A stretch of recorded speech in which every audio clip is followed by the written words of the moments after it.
Israeli Prime Minister Netanyahu will be going to meet President Trump in Washington, D.C. next week. If I were Prime Minister Netanyahu, this is what I would be saying in my meeting with President Trump.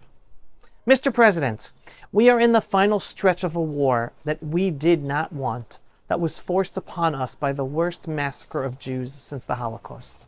And yet, right now, with victory in Gaza within reach, senior officials from Israel's own security establishment are advising and pressuring me and my government to stop short, to avoid finishing the job, to make a deal that would leave Hamas in power and hopefully free our remaining hostages. But you and I both know that Hamas would never do that.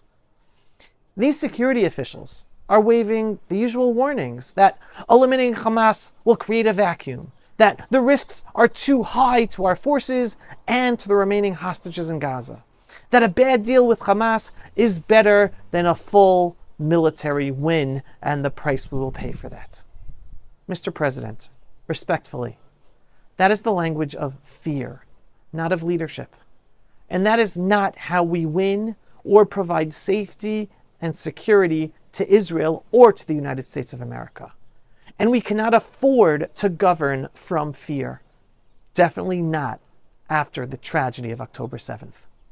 These are the same security officials who advised previous Israeli governments to do the disastrous Oslo peace process and the disastrous disengagement from Gaza that gave our Islamo-Nazi enemies our land and guns to kill us. They failed, and their advice continues to be disconnected from reality. You of all people, Mr. President, understand the importance of peace through strength.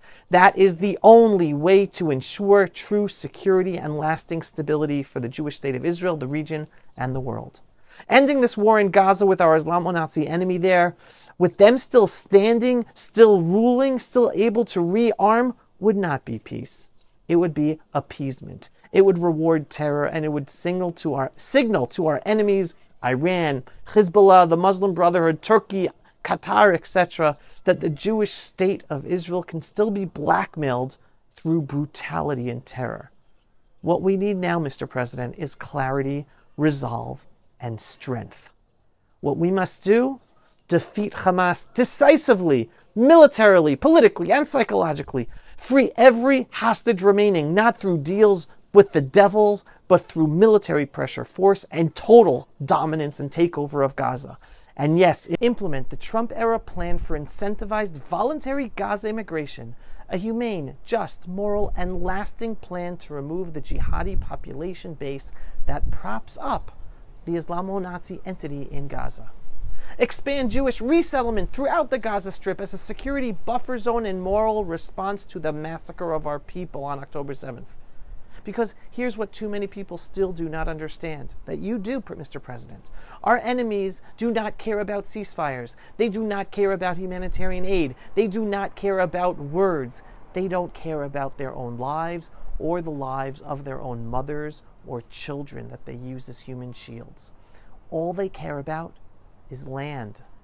That is the way of jihadi Islam, out to conquer the whole world, including the whole Western world. In the Middle East culture, defeat is only internalized when it is territorial defeat.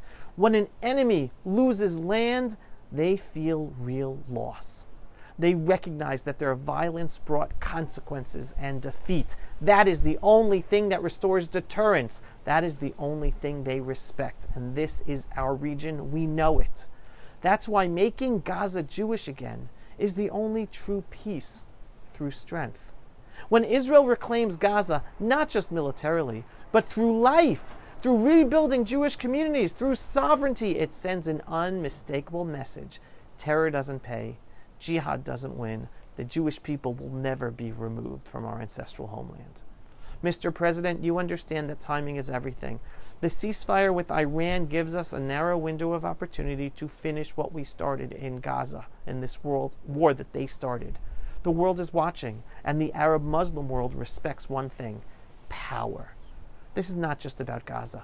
It's about restoring Israel's regional deterrence against every enemy watching, including Iran, Hezbollah, Turkey, Qatar, and even global actors like Russia and China. They are all calculating whether Israel is still willing to fight and win in Gaza. They see we're able to do it in Iran, but Gaza is right on our next to us. We got to do it there as well.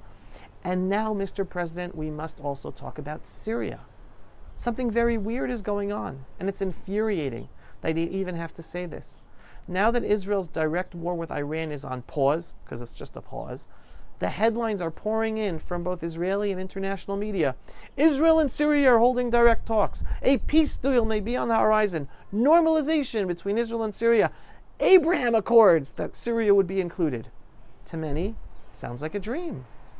But if you understand the Middle East, you realize this is a very dangerous illusion. I understand the yearning for peace. Israelis have been at war with Syria, formally and informally, for decades. Who doesn't want to end decades of conflict? Who doesn't want regional calm? But we must ask, is a deal, and including them in the Abraham Accords, the way to accomplish the end of this conflict?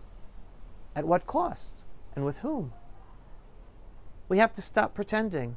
The Assad regime may be gone in Syria, and that's good news, but it has been replaced by something potentially just as dangerous, a Sunni jihadist regime backed by Turkey, intent on taking over the world in the name of Allah with a weakened rival Shiite Iran.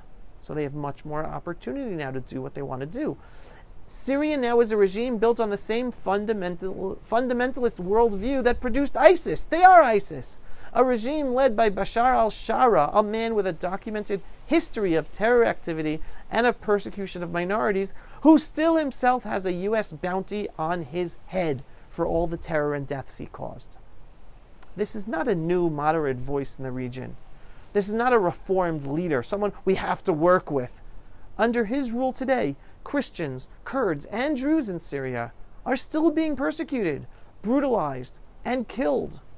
And immediately after toppling Assad, al-Shara proudly declared that his next destination for conquest is Jerusalem.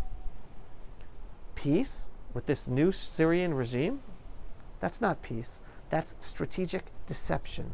That would be a tactical ceasefire cloaked in diplomacy, in Islamic jihadist strategy. It's called a hudna, a pause in fighting, not to end the conflict and bring peace, but for them to regroup and reload until they're strong enough for their next attack. And yet we're hearing talk of normalization, of peace deals, of bringing Syria into the Abraham Accords, even from your administration, President Trump. And yes, you have instincts that are strong, but sometimes your desire to deliver diplomatic wins can blind you to the long-term realities of the situation. Israel cannot afford that blindness, not long-term or short-term. Not after October 7th, not after the thousands of missiles fired at our people, not while hostages remain in Gaza and Jews are still being murdered by Islamo-Nazis in Judea and Samaria. Israel should not be talking with the current regime in Syria. Not now, not ever. Instead, we should be projecting real deterrence, the only language the region truly understands. That is land. That means liberating as much of southern Syria as possible. Yes, even up to Damascus. Not because we want the territory, but to create a moral and strategic buffer zone that protects Israel and provides a lifeline to the persecuted minorities in Syria under this new jihadist control. The Druze in southern Syria have been begging for help. Christian villages have been ravaged. Kurds have been abandoned by the West. And Israel, strong, moral, and capable, we're just across the border. But we don't have to be across the border. We could be there, full-time, permanently, to give them protection. Now is not the time for delusions. Now is the time for decisive, value-based strength. It's time for peace through strength, which means Israel taking land, not for diplomatic delusions that are temporary. We've seen this movie before. Oslo, Lebanon, Gaza. Every time Israel has traded land or trust for peace or quiet with enemies committed to our destruction, we've paid in Jewish blood. Let's learn from the past.